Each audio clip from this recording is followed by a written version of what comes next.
नमस्कार। आकाशवाणी कटक आंचलिक संवाद पढ़ुछंती सत्यव्रत बेहुरा। मुख्यमंत्री मोहन चरण माझी लोकसेवा भवन में केन्द्र कोयला और खनि मंत्री जी किशन रेड्डी सह ओडिशार खनिज क्षेत्र विकास संपर्क में आलोचना करी केन्द्र सरकार सहयोग लोड़िछंती। मुख्यमंत्री कहिछंती 2025-26 आर्थिक वर्ष में राज्य में प्राय 471 मिलियन टन खनिज उत्पादन होइथिबा बेले एथिरु प्राय 46,000 कोटी टंका राजस्व आदाय होइछि। ए अवसर में ओडिशा निलाम होइथिबा खनिज ब्लक गुड़िकर जंगल और परिवेश मंजूरी त्वरान्वित करने पर श्री माझी केन्द्र सरकार सहयोग कामना करिछंती। केन्द्रमंत्री जी किशन रेड्डी खनि क्षेत्र समस्या समाधान पर रेल, बंदर, जंगल और परिवेश विभाग समेत समस्त संपृक्त मंत्रालय एवं राज्य सरकार समन्वित प्रयास उपर गुरुत्व दैछंती। राज्यपाल डॉक्टर हरिबाबू कंभमपाटी राज्यर समस्त सरकारी और घरोई विश्वविद्यालय को सेमानक जमी और संपत्ति को जबरदखलू सुरक्षित रखिबापई सक्रिय पदक्षेप नेबाकू आह्वान जणाइछंती।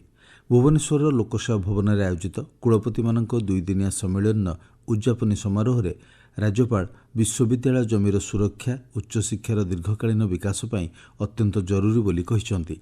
गवेषणा, नवसृजन, शिल्प सहभागिता, डिजिटाल रूपांतरण एवं जातीय शिक्षानीति 2020 प्रभावशाली कार्यान्वयन माध्यम राज्यर उच्च शिक्षा व्यवस्था को आहुरी सुदृढ़ करने को राज्यपाल आह्वान दैछंती। उपमुख्यमंत्री कनकवर्धन सिंहदेव पुरी रे 24तम लोकमेला और 17तम जातीय कृषि मेलार उद्घाटन करिछंती। एही अवसर में श्री सिंहदेव कहिछंती लोक संस्कृति, आदिवासी परिचय और आधुनिक कृषि प्रजुक्तिर समन्वय माध्यम आत्मनिर्भर भारत गठन में एही भली जातीय मेला गुरुत्व बहन करे। आसंता 5 तारिख पर्यंत चलिबाकु थिबा एही मेला रे देशर 25 राज्यर प्राय 700 जन कलाकार अंशग्रहण करिछंती।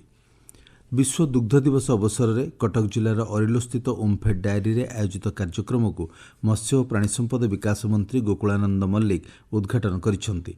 एही अवसर में श्री मल्लिक राज्य में दुग्ध उत्पादन द्विगुणित करने लक्ष्य सरकार मुख्यमंत्री कामधेनु योजना कार्यकारी करने सह गाई और महिषी पालन पर 70% पर्यंत रिहाती व्यवस्था करिथिबा कहिछंती।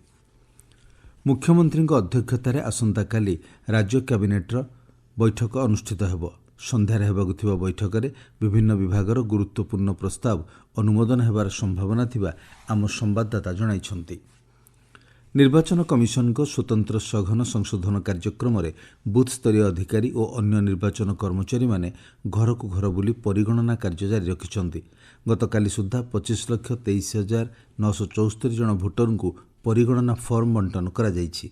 45,255 जन बूथ स्तरीय अधिकारी और विभिन्न राजनैतिक दल द्वारा नियुक्त 33,026 जन बूथ स्तरीय एजेंट भोटर माननकु फॉर्म पूरण और दाखल करिबारे सहायता करुछंती। विश्व परिवेश दिवस अवसर में समस्त जिले में स्वतंत्र ग्रामसभा आयोजन नहीं पंचायतीराज विभाग पक्षर समस्त जिलापाल को निर्देश दि जाइछि। केन्द्र पंचायतीराज मंत्रालय निर्देश अनुसार ग्रामसभा तृणमूल स्तर में स्वच्छ भारत अभियान आभिमुख्य तथा कार्यान्वयन नहीं आलोचना हेबो बोली जଣାपड़ी।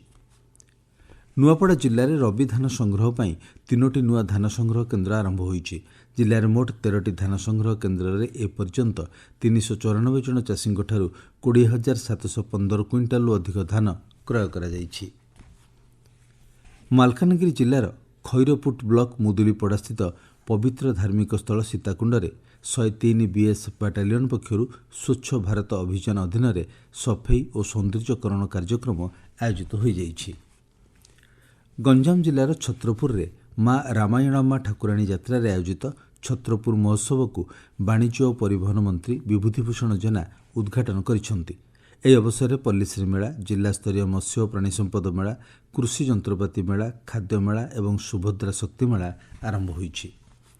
मुख्यमंत्री मोहन चरण माझी राज्यवासी को ग्रीष्मर प्रकोपर बंचाई सावधानता अवलंबन करने को परामर्श देइछंती।